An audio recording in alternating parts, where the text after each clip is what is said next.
अगदी 40 ते 45 मिनिटात होणारा आणि सर्वांच्या आवडीचा असा केक मी आज बनवत आहे. हा केक जो आहे तो मी आज मार्बल केक बनवत आहे आणि या केकसाठी लागणारं साहित्य असं आहे. इथं मी घेतलेलं आहे पाऊण कप तेल. इथं तेलाच्या ऐवजी तुम्ही तुपाचाही वापर करू शकता. तसंच मी इथं घेतलेलं आहे पाऊण कप एवढी पिठी साखर आणि ही साखर आणि जे तेल आहे हे चांगलं फेटून घ्यायचं. इथं फेटण्यासाठी तुम्ही रवीचा किंवा ब्लेंडरचा वापर केला तरीही चालू शकतो आणि छान हे मिश्रण फेटून घ्यायचं आहे. या मिश्रणाला साधारण 5 ते 7 मिनिटं एवढा आपण फेटून घेणार आहोत.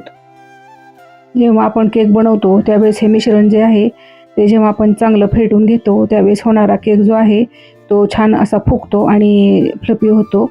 यासाठी आपण हे जे मिश्रण आहे ते चांगलं फेटून घ्यायचं आहे. यामध्ये मी व्हॅनिला इसेन्स चा वापर केलेला आहे. तसंच मी इथं जो मार्बल केक बनवणार आहे तो पांढऱ्या आणि चॉकलेटी म्हणजे कोको पावडर घालून बनवणार आहे. आणि इथं मी घातलेली आहे दूध पावडर. दूध पावडर जी मी घातलेली आहे ती अर्धा कप एवढी घातलेली आहे. आणि ही दूध पावडर घातल्यानंतर आपल्याला हे मिश्रण आहे ते फेटून घ्यायचे जेणेकरून दूध पावडर जी आहे ती या मिश्रणामध्ये मिक्स होईल. जेव्हा आपण कोणत्याही केकमध्ये दूध पावडरचा वापर करतो तेव्हा जो होणारा केक जो आहे तो चवीला फार छान असा तयार होतो. त्यासाठी इथं मी दूध पावडरचा वापर केलेला आहे.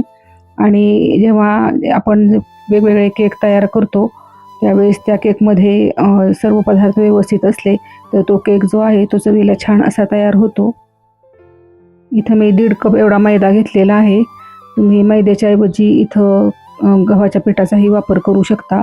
तोही होणारा केक हेल्दी असा तयार होतो. तसंच मी इथं 1.5 चमचा एवढी बेकिंग पावडर घालते. मी जे घेणार आहे साहित्य त्यामध्ये मी 1.5 कप मैद्याचा वापर केलेला आहे.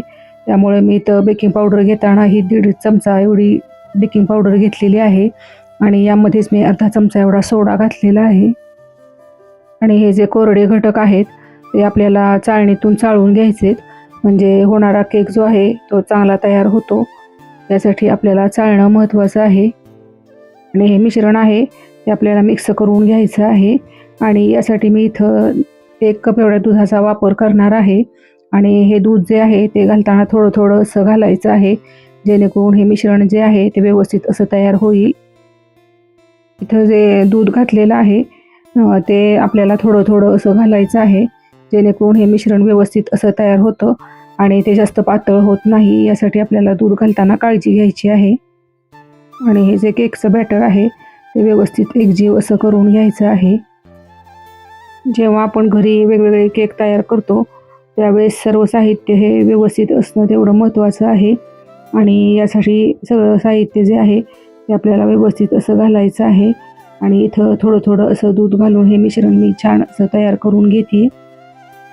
या केकसाठी मी कोको पावडरचाही वापर केलेला आहे. इथं तुम्ही कोको पावडरच्या ऐवजी तुम्ही चॉकलेटही वापरू शकता.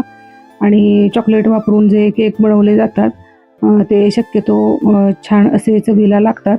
आणि लहान मुलांच्याही आवडीचं असं चॉकलेट असल्यामुळं हा केक जो आहे तो सर्वांना असा आवडतो. तसंच लहान मुलांच्याही आवडीचा हा केक तयार होतो. आणि हे जे बॅटर आहे हे मिक्स करताना आपल्याला कट अँड फोल्ड या मेथडनं हे मिक्स करून घ्यायचं आहे. यासाठी तुम्ही ब्लेंडरचा वापर केला तरीही चालू शकतो. आणि जेव्हा हे साहित्य व्यवस्थित असं फेटलं जातं त्यावेळेस होणारा केक हा छान असा तयार होतो. आणि भरपूर असा फ्लफी आणि तोंडात विरघळणारा असा केक तयार होतो. जेव्हा आपल्या घरात वेगवेगळे समारंभ असतात त्यावेळेस केक हे कापले जातात. उदाहरणार्थ वाढदिवस ॲनिव्हर्सरी त्यावेळेस घरच्या घरी तयार होणारा हा केक जो आहे तो अगदी 40 ते 45 मिनिटात आणि घरच्या थोड्या साहित्यामध्ये हा केक तयार होतो. इथं माझं केकचं बॅटर जे आहे ते तयार झालेलं आहे. आणि आता यामध्ये मी घालते 1 चमचा व्हिनेगर. जेव्हा आपण केक बनवतो त्यावेळेस बेकिंग पावडर आणि जो सोडा असतो तो ॲक्टिव्ह करण्यासाठी आपल्याला आंबट पदार्थाची गरज असते. त्यासाठी इथं मी व्हिनेगरचा वापर करते. तुम्हाला हवे असेल तर तुम्ही यामध्ये दह्याचाही वापर करू शकता. तसंच मी इथं 8 ते 9 थेंब मी व्हॅनिला इसेन्स घालते. आणि जेव्हा तुम्ही व्हिनेगर यामध्ये घालता त्यावेळेस ॲक्टिव्ह होण्याची क्रिया चालू होते. त्यासाठी आपल्याला हे बॅटर लगेचच आपल्याला भांड्यामध्ये घालून घ्यायचं असतं.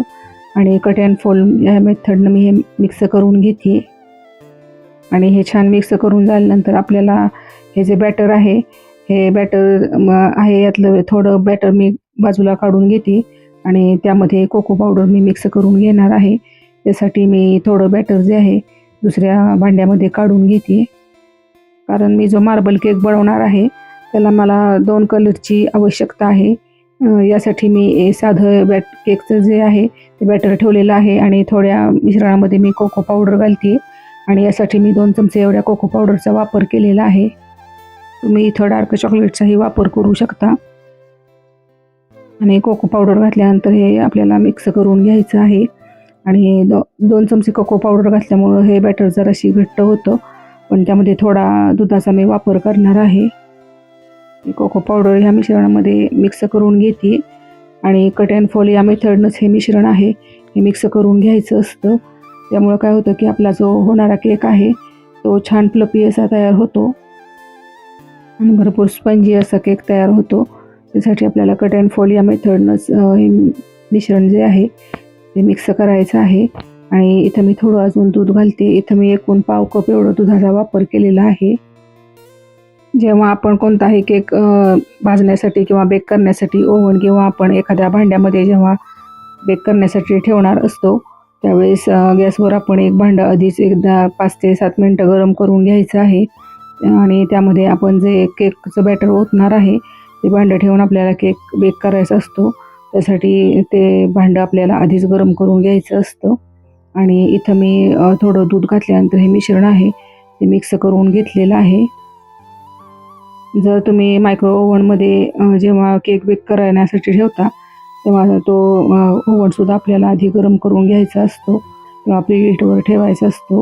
आणि इथं माझं बॅटर तयार करून झालेलं आहे आणि ज्या भांड्यामध्ये मी केक ओतून घेणार आहे त्या भांड्यामध्येही बटर पेपर लावून मी तूप लावून घेते. बटर पेपर नसेल तर तुम्ही तुपाचा हात लावूनही मैदा भरभरून हा केकचं बॅटर आहे ते या भांड्यामध्ये घालून तो बेक करू शकता. इथं मी तूप लावून घेतलेलं आहे आणि तूप लावताना आपल्याला कडांनाही डब्याच्या तूप लावून घ्यायचं आहे आणि व्यवस्थित तूप लावण्यामुळं आपलं जे बॅटर आहे ते डब्याला चिकटत नाही आणि यासाठी आपण व्यवस्थित असं तूप लावणं ही गरजेचं असतं. आणि तुम्ही जर्मनच्या भांड्यामध्ये किंवा स्टीलच्या भांड्यामध्ये ही केकचं बॅटर ओतून तो केक भाजून घेऊ शकता. इथं मी जे बॅटर आहे ते ओतते आणि यासाठी मी जे आपण कोको पावडर घातलेलं बॅटर आहे आणि जे आपण केकचं बॅटर आहे ते मी थोडं थोडं असं ओतते यासाठी की आपला जो तयार होणारा केक जो आहे तो मार्बल डिझाईनमध्ये तयार होईल आणि तो दिसायलाही जेवढा छान दिसतो तेवढाच चवीलाही छान लागतो. थोडं थोडं बॅटर मी ओतून घेते आणि तुम्ही पाहू शकता या पद्धतीने आपल्याला हे बॅटर जे आहेत दोन्ही भांड्यामध्ये ओतून घ्यायचे आहेत. आणि यासाठी ही प्रक्रिया आहे ती पटपट आपल्याला करायची आहे. तोपर्यंत गॅसवर आपण एक भांडं गरम करून घ्यायचं आहे. म्हणजे जेव्हा आपण हे केकचं बॅटरचं जेव्हा आपण भांडं त्या भांड्यामध्ये भाजण्यासाठी ठेवतो त्यावेळेस आपला जो केक आहे तो पहिल्या 10 ते 15 मिनटात फुगण्यास सुरुवात होते. आणि इथं मी या केकला डिझाईन करते.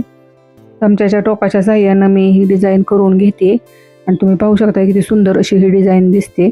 जेव्हा आपला केक भाजून किंवा बेक करून तयार होतो त्यावेळेस ही केक जो आहे तोही छान दिसतो. आणि हे जे भांडं आहे हे मी आता गरम केलेल्या भांड्यामध्ये ठेवते आणि यासाठी आपल्याला हे जे मोठं भांडं आहे ते 7 मिनटं आधी आपल्याला गरम करून घ्यायचं आहे. आणि हा केक जो आहे तो मी बेक करण्यास ठेवते आणि साधारणपणे 35 ते 40 मिनटात आपला हा केक जो आहे तो बेक होऊन तयार होतो. आणि आपल्याला हा केक बेक झालेला आहे की नाही हे सुरी किंवा एखाद्या काडीनं आपल्याला चेक करून घ्यायचं आहे की आपला केक बेक व्यवस्थित झालेला आहे का नाही. आणि इथं माझा केक थंड झालेला आहे आणि थंड झाल्यानंतर मी हा केक जो आहे तो कापून घेते आणि तुम्ही पाहू शकता किती स्मूथ आणि स्पंजी असा माझा केक तयार झालेला आहे. अशा प्रकारे घरच्या घरी आणि थोड्या साहित्यामध्ये आपण सर्व प्रकारचे केक असे तयार करू शकतो आणि पाहिजे त्या चवीमध्ये आपण हा केक जो आहे तो बनवू शकतो. पाहू शकता किती माझा हा केक जो आहे तो फ्लफी आणि छान असा तयार झालेला आहे. आणि आपण ज्या केलेल्या मार्बलच्या डिझाईनमुळं हा केक जो आहे तो दिसायला जेवढा छान दिसतो तेवढा चवीलाही छान लागतो. कशी वाटली ही माझी ही केकची रेसिपी. चॅनलला सबस्क्राईब करा, लाईक करा, शेअर करा आणि कमेंटही करा. आणि पुन्हा भेटूया अशाच गोड तिखट आणि चमचमीत अशा रेसिपीसह.